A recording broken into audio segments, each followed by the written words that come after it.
Best Practices, Techniques for B2B Sales Growth. The 2025 B2B Sales Growth Reality. B2B sales growth in 2025 is a precision game. Buyers do most of their work without you, and a majority now prefer to progress through a rep-free experience, which means you only earn human time when your outreach is genuinely relevant.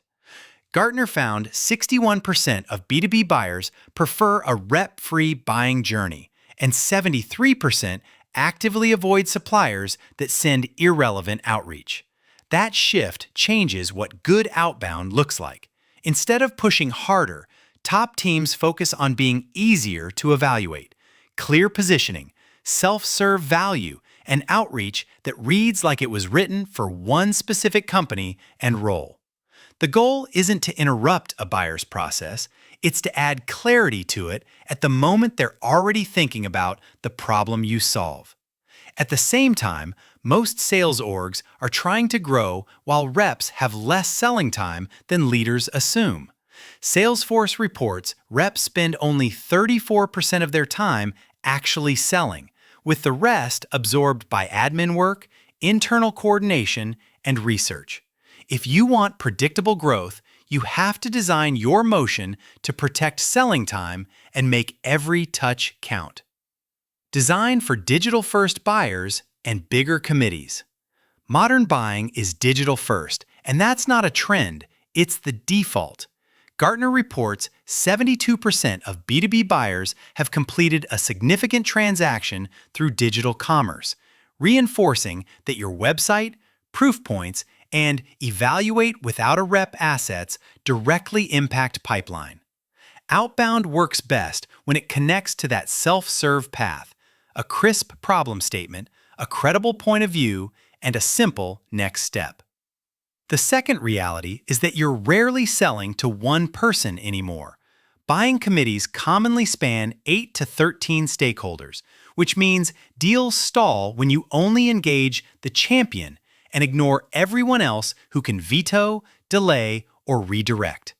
Practically, we recommend mapping at least 3 to 5 roles per target account: economic buyer, functional lead, technical evaluator, finance, procurement, and an adjacent influencer, and tailoring your messaging to what each role cares about.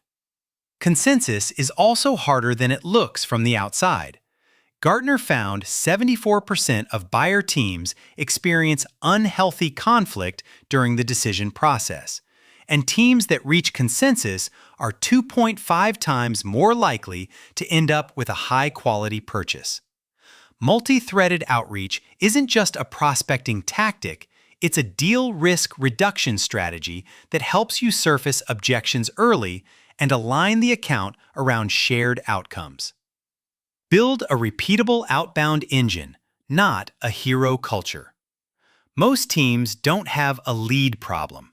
They have a repeatability problem.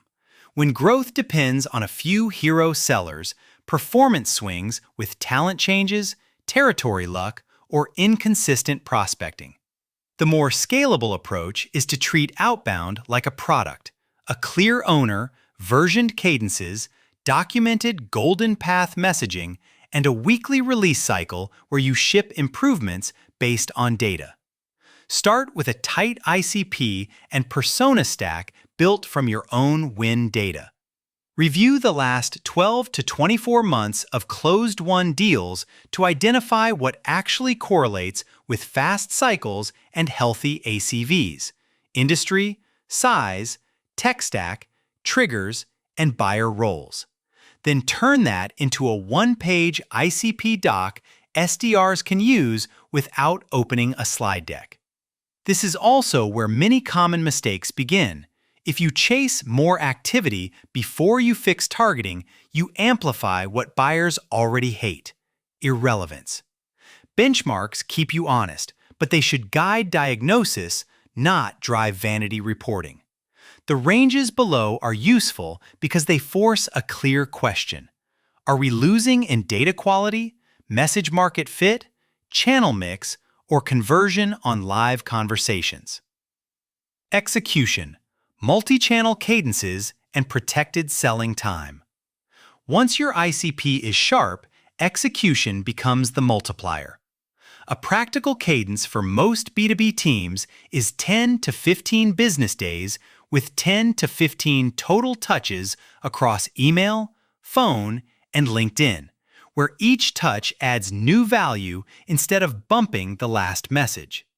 Single-channel outreach is one of the most expensive mistakes we see. Email-only sequences get crushed by deliverability and indifference, and call-only motions leave you dependent on connect rates and timing luck. Multi-channel works because it mirrors how buyers operate, scanning email, checking LinkedIn between meetings, and occasionally picking up the phone when the timing is right.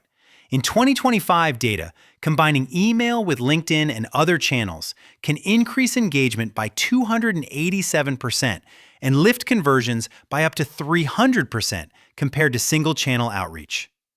If your team runs cold calling services, email, and LinkedIn outreach as separate lanes, you'll miss the compounding effect of one channel reinforcing another. Protecting rep time is the other execution lever most leaders underestimate. With only 34% of the week spent selling, the fastest gains often come from workflow design. Cleaner list-building services, fewer manual CRM updates, and tighter handoffs, so SDRs aren't doing detective work and AEs aren't requalifying from scratch. Whether you build in-house or partner with a sales development agency, the operational goal is the same: maximize high-quality conversations per rep per week. Outbound doesn't win by being louder, it wins by being unmistakably relevant at exactly the right moment. Cold email and personalization that earns replies. Cold email still drives pipeline, but the bar is higher than it was even 2 years ago. Average cold email response rates hover around 8.5% in 2025. Yet well-targeted, genuinely personalized campaigns can reach 15 to 25%, a true 2 to 3x improvement. The gap is almost never copywriting tricks. It's list quality, relevance to a specific persona, and an offer that makes sense for where the buyer is in their self-education journey. Personalization that works is specific, restrained, and tied to a business reason to talk. We like role-based hooks, what that function is measured on, company signals, a hiring pattern, a tech stack clue, a stated initiative, and a clear why now that doesn't rely on hype. This is also where teams go wrong with AI, using it to automate spam instead of scaling thoughtful research and first draft context. At SalesHive, we use AI to accelerate research and draft personalization, then apply human judgment to keep it grounded and on brand. That same principle applies whether you're running a cold email agency motion internally or evaluating SDR agencies. Put guardrails around targeting, keep personalization tethered to ICP, and measure lift by segment rather than celebrating one-off wins. If you can't explain why a prospect should care in the first 2 sentences, you don't have a message problem. You have an ICP problem. Modern cold calling that complements digital buying. Cold calling isn't dead. Bad cold calling is dead. Phone is still the fastest way to get real-time feedback, handle objections, and discover what your market actually cares about, especially when buyers prefer rep-free research until something feels highly relevant. A strong cold calling agency approach today is permission-based, concise, and anchored in a credible reason for the call rather than a scripted monologue. A key expectation reset. Meetings are usually booked on only 1 to 2% of total outbound touches, and that can be perfectly healthy if your inputs are strong. The real compounding advantage of a cold calling team is what happens after connect. Better qualification, faster routing to the right stakeholder, and cleaner notes that reduce friction for the AE. When cold call services are integrated into the same cadence as email and LinkedIn, your call opener gets stronger because you can reference prior touches and observed intent. The most common cold calling failure modes are operational, not motivational. Bad data kills connect rates and morale. Weak call coaching freezes skill growth, and disconnected SDR-AE handoffs create a book-and-throw culture. Whether you run this with an outsourced sales team or build in-house, insist on disciplined list hygiene, call recording, and a coaching loop that focuses on what happens once someone actually answers. Metrics, coaching, and SDR-AE alignment around pipeline quality. Activity metrics matter, but they're not the goal. The goal is a healthy funnel where each stage converts at a rate that supports your growth targets. Touches to replies, replies to meetings, meetings to opportunities, and opportunities to revenue. If you're only tracking dials and sends, you'll miss the real story, especially in an outbound sales agency model where the biggest wins come from improving conversion quality, not just volume. Coaching should be built on live conversations, not just dashboards. Record calls, tag key moments, openers, objection handling, qualification, next step closes, and pick one skill to improve each week so reps stack progress over time. Underinvesting in coaching is a costly mistake because it silently burns through good accounts. Your team repeats the same errors for months while reply rates drift down. Finally, align incentives to pipeline quality. If SDRs are paid only on meetings, they'll overbook weak conversations that clog the calendar and poison AE trust. If AEs don't get credit for sourced revenue, they won't invest in feedback and follow-up. The simplest fix is shared definitions of a qualified meeting and variable comp that includes down-funnel outcomes, opportunities created, or pipeline sourced, so everyone optimizes for deals that can actually close. Scaling options: build in-house, sales outsourcing, or a hybrid. Once your motion works, the question becomes how to scale without breaking it. Building in-house gives you maximum control, but it comes with hiring time, ramp risk, and the overhead of training, tooling, and management.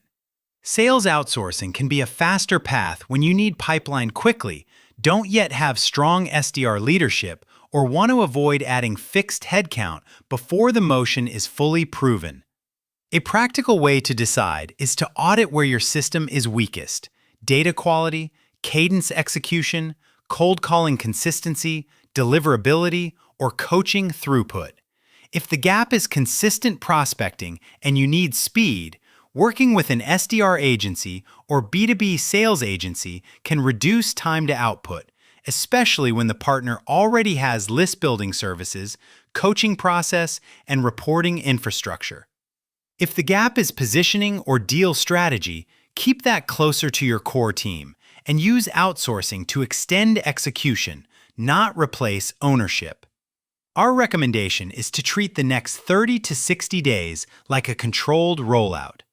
Tighten your ICP, ship one flagship multi-channel cadence, review performance weekly, and iterate like a product team, promoting winners into your golden paths and retiring what doesn't work. Whether you hire SDRs, partner with SalesHive, or blend the two, sustainable growth comes from disciplined targeting, multi-threaded outreach, and relentless optimization, not from simply doing more.